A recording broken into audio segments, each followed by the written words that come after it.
Whenever there is sickness, bad things follow. Di niyo po ba napansin yon?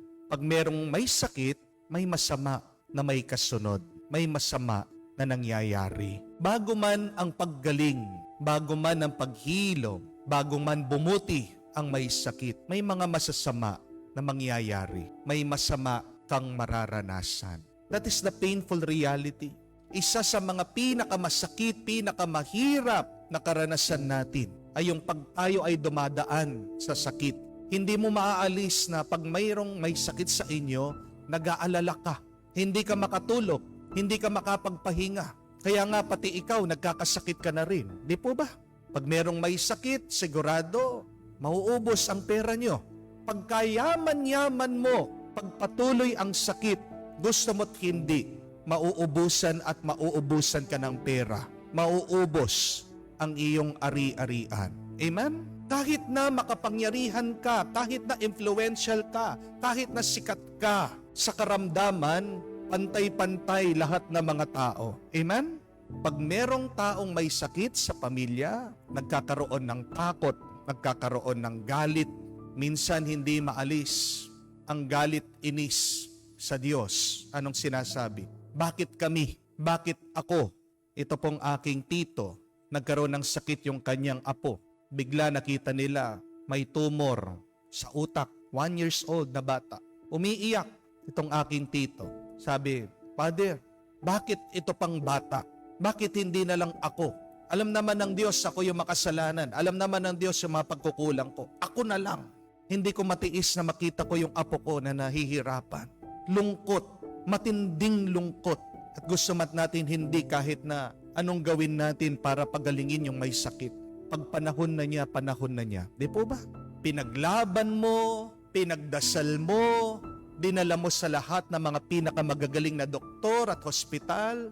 Pag oras na, hindi mo malalabanan ng kamatayan. Bad things follow where there is sickness. What is the good news when there is sickness? May mabuti pa ba tayong makikita, mararanasan pag merong may sakit sa atin, pag tayo ay dumadaan sa karamdaman? Meron. At ang mabuting balita ay nandyan pa rin ang Diyos. God is always present. And the more good news is, the Blessed Mother is also present. Ang ina ni Jesus, kasama din natin.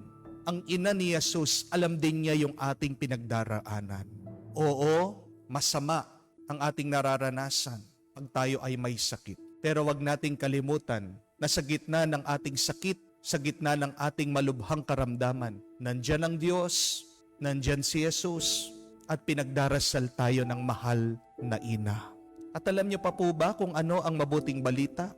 Ito po, God will use everything to heal us. If our bodies may not be healed, as long as our souls are healed. Amen? Tandaan niyo po yan. Kung hindi man gumaling ang iyong katawan, ang importante, ang mahalaga, gumaling ang kaluluwa ng tao.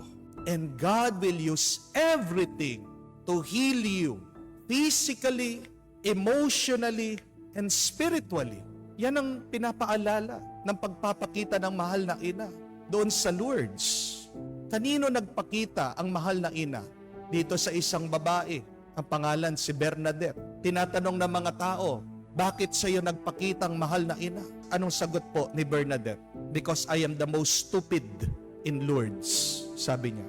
Dahil ako yung pinakamangmang, walang alam sa Lourdes. Anong ibig sabihin nun? Na kahit na mangmang, kahit na walang alam, kahit na sabihin nyo, tanga, ginagamit na instrumento ng Diyos yan. At noong pong nagpakita ng mahal na ina, doon sa groto, sinabihan si Bernadette, uminom ka dyan sa tubig, kumain ka ng damo. Nakita po ni Bernadette, yung tubig kakaunti, parang putik. Tapos nakita niya, yung pundamo, napakapait ng itsura. Pero ginawa niya. At anong nangyari? Mula po doon, dumalo yung tubig na kung saan lahat ng humahawak, lahat na naliligo, lahat ng umiinom, gumagaling. Putik, damo, na mapait, ginamit ng Diyos para makapagpagaling. Dahil yan ang kapangyarihan ng Diyos. Tandaan niyo po yan. Kaya nga, huwag mong huhusgahan ang mga bagay-bagay dito sa mundo. Put your hope in God. Put your faith in God. Anong ibig sabihin ng pananampalataya? What does faith mean? Faith is taking the first step, being assured that you can take the second step safely. Naglalakad ka, pero alam mo, hindi ka papabayaan ng Diyos sa mga susunod mong hakbang.